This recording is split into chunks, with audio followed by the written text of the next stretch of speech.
What was the bootcamp process like? Okay, so I get this question more than you'd think. Lately it's been popping up a little bit more, especially on my TikTok for some reason, but also on LinkedIn, occasionally like on my Instagram and stuff like that. So I've thought about so many different ways to like answer this question, and I feel like I could either answer this in a very categorized, very organized way and just break it down to simple little things of like what happened during my bootcamp journey and stuff like that, and like exactly what we studied.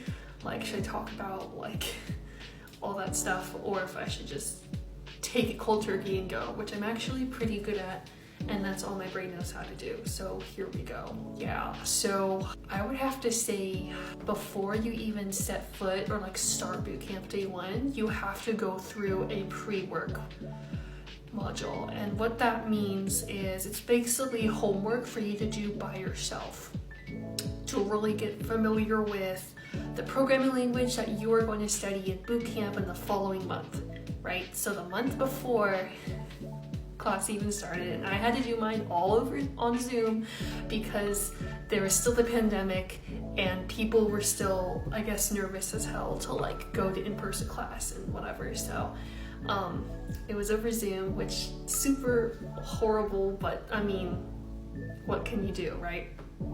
I'm getting ahead of myself. So we did the pre-work. The pre-work was about, I would say 5 to 7 days long. It was mostly pretty simple stuff. So the HTML and CSS, I had already been playing with HTML and CSS for, I want to say like 2 to 3 months before the pre-work even started. So once I jumped on the pre-work, I was like, oh, this is easy. And then JavaScript was a little more difficult, but I'm like, I think I can do this. This is a very basic JavaScript exercise, you guys. Like, it was so basic, like I felt like it was gonna be really easy. Like the whole bootcamp was gonna be like that, right? And that's like another disillusion I've been totally caught and wrapped up in. I think a lot of bootcamp students find themselves wrapped up in it. It's like this disillusion that you think something's going to come really easily and really naturally, and it doesn't. It is hard as hell, but I'm not even there yet. So after the pre-work we did, a couple days went by, and then orientation started, and orientation was very, very straightforward. The program that I enrolled in particularly was through UT Austin, and they basically just said, welcome to bootcamp. It's not going to be easy. We wish you the best of luck. You're going to have tutors to help you every single step of the way outside of class. And then we also had office hours, which I think is great. Like, if you can do office hours and tutoring and you have the option to go to both, go to both. Like, do both, okay? Don't just go to office hours and don't just do tutoring.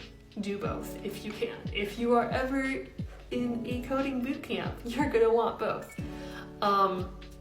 Super important to me. And after orientation, day one, I just kind of was dismissive of the whole thing personally. I was like, oh, they say it's going to be hard. I don't think so. Like, I've been good at my previous career, so I can be good at this, like going in from day one. Having said that, the first week, all we did was study HTML and CSS, or I would say the first 3 days, 3 to 4 days.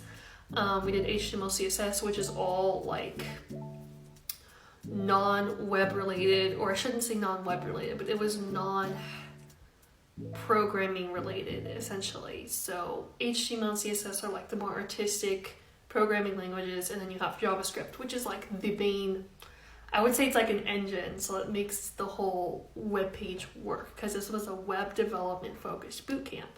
So we studied JavaScript. So about day 5, we jumped into JavaScript and we all just went all in. And I fell very behind the first couple weeks, I'm gonna say, because I was dumb and I did not utilize both like my tutoring hours and my office hours. I would attend office hours still from the beginning. I was still going, but I was sometimes zone out a little, or I would just not focus very well on the right thing. And then I did not take advantage of tutoring the first 3.5 weeks, which in bootcamp, that is a very long time to go without a tutor, y'all. Like, don't do that. one of the questions you should ask your bootcamp recruiter is, do you guys, like, does this course offer tutoring one-on-one outside of class? Because if it doesn't, I don't want to say like it's a bad program, but as I don't know much about the other ones, but I will say like it's very beneficial to have some sort of one-on-one tutoring outside of class, because when you're learning JavaScript, there are so many things going on at once, and this is probably true for any programming language or web-based language. So there's so much going on all the time, and it is very overwhelming. You will get overwhelmed very quickly. I know I did, and because I didn't have that tutor there, I suffered very much and more than I should have, and I was so afraid the whole time to ask for help, and that was the main reason I did not go to my tutor, because I was like, I'm really afraid and I'm scared because I feel really stupid all the damn time. And I would kind of get in this rut of comparing myself to a couple of the others who had been in similar environments before, or they studied JavaScript in high school or something like that. And so they kind of knew what was happening, and they had an idea of where this bootcamp was going, and they were just kind of, it looked like they were thriving, and I assumed that they were just really brilliant, which they were, and just super successful and never had a bad thought about themselves in their life the entire time.